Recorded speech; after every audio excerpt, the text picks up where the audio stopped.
Next is the Revolutionary Etude by Chopin. This is a solo piano work that he wrote in 1831, dedicated to Franz Liszt, another composer, and expressing his feelings about Poland's attempt to revolt against rule by the Russian Empire.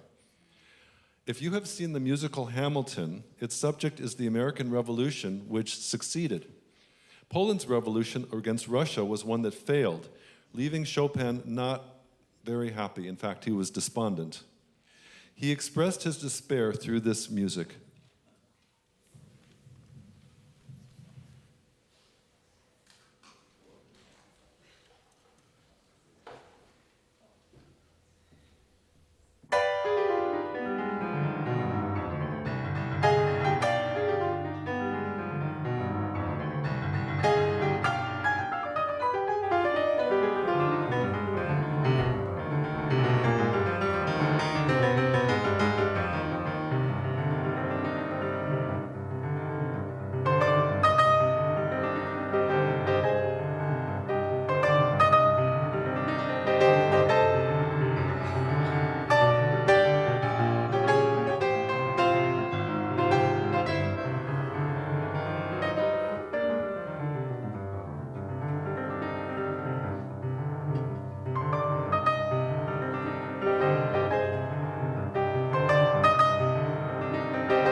I might listen to that if a certain person wins the next presidential election.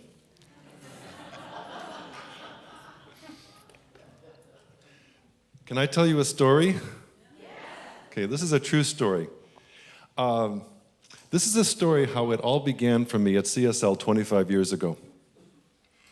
December 31st, 1994, I was very excited. I had been hired to be pianist at the Center for Spiritual Living, and I would start the next day. I was rehearsed, prepared, and ready. However, there is an expression about the best laid plans of mice and men. Something unexpected was going to happen. Before I started at CSL, I had been for many years very interested in personal growth psychology, Eastern spirituality, and meditation. Before CSL, I played at a United Methodist church for 3 years, and after being at a Christian Bible church for 1 year. The United Methodist sermons did not do much for me, but I liked some of the people, and I was comfortable there. In December of 1994, I received a phone call from the Musicians Union, and the woman said, "Jal, are you interested in a church job?"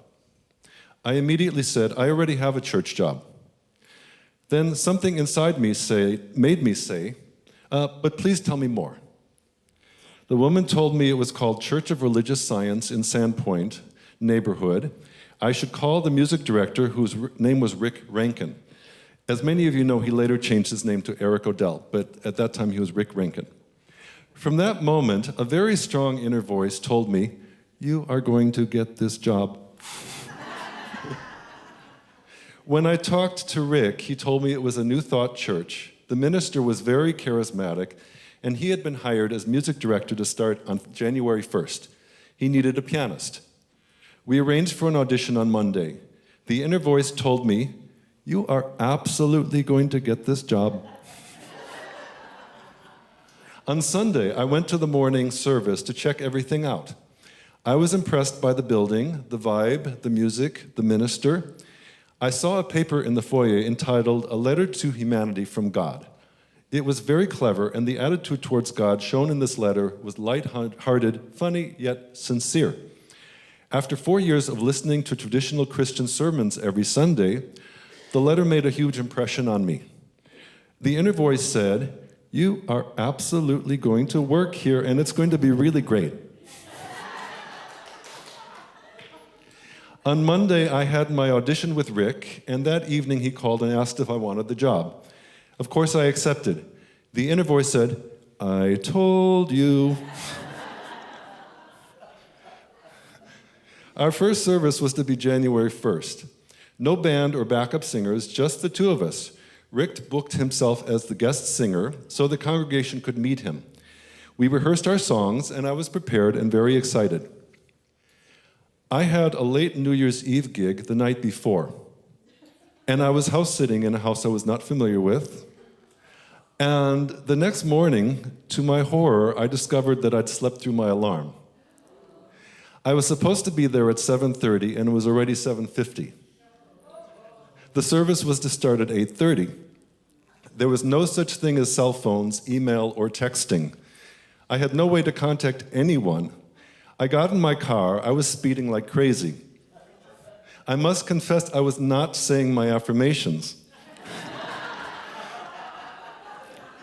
I was thinking the most frantic thoughts, such as, how could I have let this happen?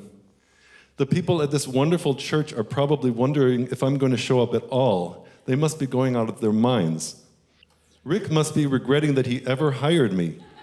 He is going to fire me, and today I will play my first and last service. And then I wondered if I would be able to get the job back with the United Methodists. That would be really disappointing and a little humiliating. I rehearsed what I would say in that fateful moment coming up when I would arrive at CSL, encounter Rick, and somehow explain why I was 40 minutes late on the very first day. My first moment in the building as pianist at CSL, I walked in the door, I saw a woman named Rosemary standing behind a table. She shook her finger at me and said, "Shame on you." She would later become a friend, but at that moment I could only think about finding Rick. I ran into Reverend Kathy Ann. In our first conversation ever, she was calm and diplomatic, considering the circumstances, but she explained that there were volunteers who'd been setting up since 6 o'clock a.m., and it was important for paid people to arrive on time.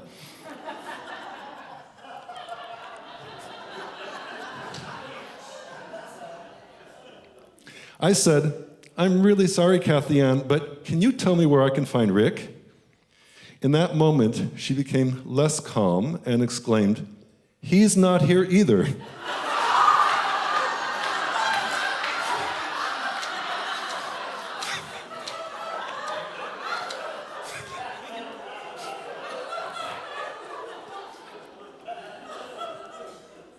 Kathy Ann had every reason to be a very unhappy camper. Her brand new music director and her brand new pianist were both 40 minutes late. As for me, it was like 200 pounds of tension left my body in an instant. When I realized I was not going to get fired on my first day, the song had not been written yet, but I might have been kind of mentally singing, "Thank you, God, for everything." Rick showed up 5 minutes later, and the service went fine. After first service, we had a meeting with Kathy Ann and the service team. Rick said to her, "I need to beg your forgiveness for being late." I said, "Same with me." The rest of the morning was easy and fun. I never found out why Rick was 45 minutes late. And I never had to explain why I was 40 minutes late. That was my first Sunday playing at CSL. There have been about 1,250 more since then.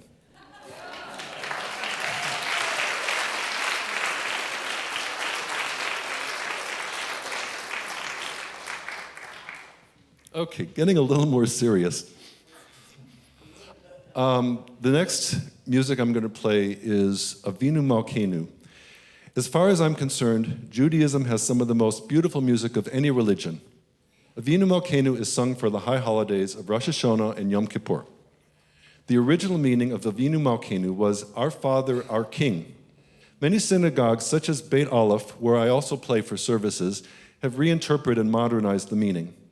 At Beit Aleph, the English translation given for this prayer is, Our Heavenly Parent, hear our voice. We have sinned before you. Have mercy upon us and upon our children. Rid us of disease, war, and famine. Cause all hate and oppression to vanish from the earth. Inscribe us all for good in the book of life. Renew us for a good year. Vinu Malkeinu.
This is Susie Krassel. What? Krassel, yeah, Susie Krassel. She is a 21-year-old student at Western Washington University. She feels passionate about the environment, human rights, and the need for humane treatment of immigrants. She is a very friendly person who loves meeting and connecting with others. She participated very fully in CSL youth programs, beginning with the baby group, tween group, teen group, angel choir, and Seabeck church camp. She continues to be part of the Next Thought young adult group. About her experience in CSL youth programs, she told me, "I met best friends for life. It shaped who I am as a person. I learned good communication with people. It showed me how to love people and how to receive love in cool ways I would not have learned anywhere else." Susie is going to sing Bright by Kahani.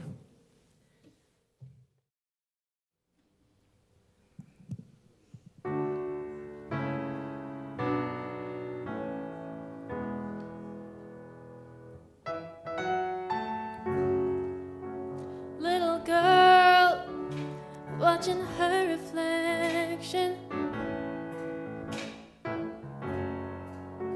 as she parts her curls into 4 sections. She says, "I don't look like them, I don't look like her, and I don't want what's on my head. But baby girl, don't be misled." Yeah, yeah, young woman, reading magazines,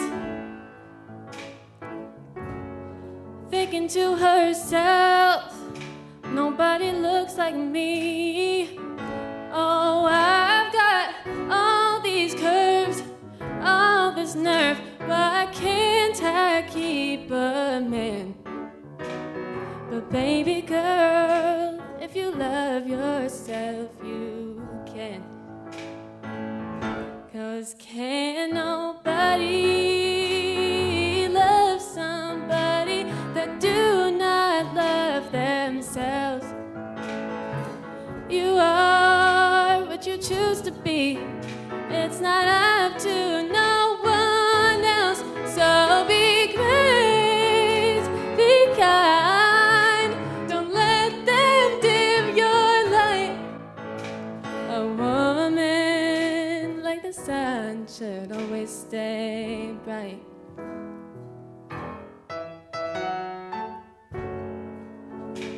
Little boy sitting in the bleachers, staring at his dirty sneakers, thinking your shoes don't shine, money's tight, I will never get a date. But baby boy, oh, that's not what it takes. Young man, always at the center, finding ways to make his arms look bigger, saying you see those guys, they get all the girls, just want to be like them. But baby boy, you're spreading yourself thin. 'Cause can nobody love somebody that do not love themselves? You are what you choose to be. It's not up to no one else. So be great, be kind. Don't let them dim your light. 'Cause a man like the sun should always stay bright. No, yes you are like the sun, so always stay bright.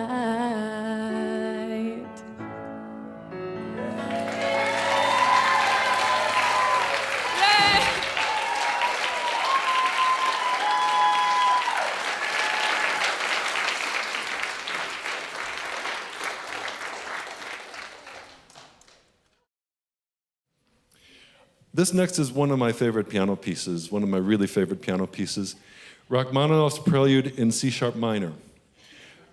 Rachmaninoff was a Russian composer and pianist who wrote powerful and emotional music for piano and orchestra. He composed Prelude in C-sharp minor when he was 19 years old. It became so popular that it was referred to as the Prelude, and audiences would demand it as an encore at his performances, shouting, C-sharp. Unfortunately, because of this, Rachmaninoff grew very tired of it and once said, "Many, many times I wish I had never written it." That feeling might have been influenced by the fact that he hardly got paid any money for it, pretty much the equivalent of 2 months' salary for a factory worker. That would be like if Pharrell Williams had written and performed the smash hit pop song Happy and earned a total of about $2,000 for it.